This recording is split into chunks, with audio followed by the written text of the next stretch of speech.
अवकाळीमुळे शेतकऱ्यांवरती आता आर्थिक संकट उभं ठाकले त्या संदर्भातल्या बातम्या वेगवान बघूया। बुलढाणा जिल्ह्यात गारपिटीचा तडाखा, अवकाळी पावसामुळे द्राक्षाचे भाव पडल्यामुळे शेतकऱ्यांचं नुकसान।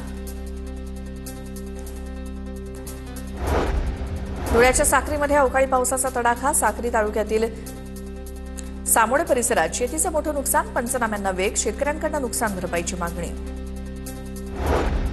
धुळ्यामध्ये गारपीट, वादळी पावसामुळे मोठं नुकसान, पिकांचा पंचनामा करावा, माजी आमदार कुणाल पाटील यांची जिल्हाधिकाऱ्यांची चर्चा। नंदुरबार जिल्ह्यात सलग दुसऱ्या दिवशी अवकाळी पाऊस आणि गारपीट, तोरणमाळला देखील गारपिटीचा तडाखा, हवामान खात्यानं वर्तवलेल्या अंदाजानुसार वादळी वाऱ्यासह गारपीट। वादळी वाऱ्यामुळे छत्रपती संभाजीनगरमध्ये पिकं भुईसपाट, आपेगाव, कडेगाव, आडूळ, रांजणगाव, बालानगर भागात मुसळधार पाऊस, शेती पिकांचं मोठं नुकसान।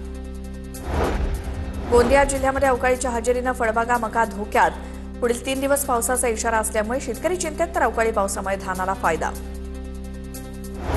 जळगावच्या शिरसोली गावामध्ये वादळी वाऱ्याचा, अवकाळी पावसाचा शेतीला फटका, पावसामुळे फुलांचंही मोठं नुकसान।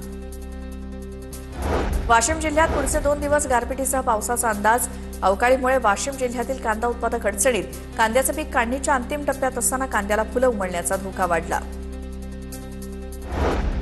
अमरावतीच्या मेळघाटात अवकाळी पावसाची हजेरी, पावसामुळे 150 क्विंटल मका पूर्णपणे भिजला, अवकाळी पावसाचा सर्वाधिक फटका चिखलदरा तालुक्याला बसला। परभणी जिल्ह्यात वादळी वाऱ्यासह झालेल्या पावसामुळे आंबा फळबागेचं नुकसान, गावरान आंब्याचं उत्पादन कमी होण्याची शक्यता।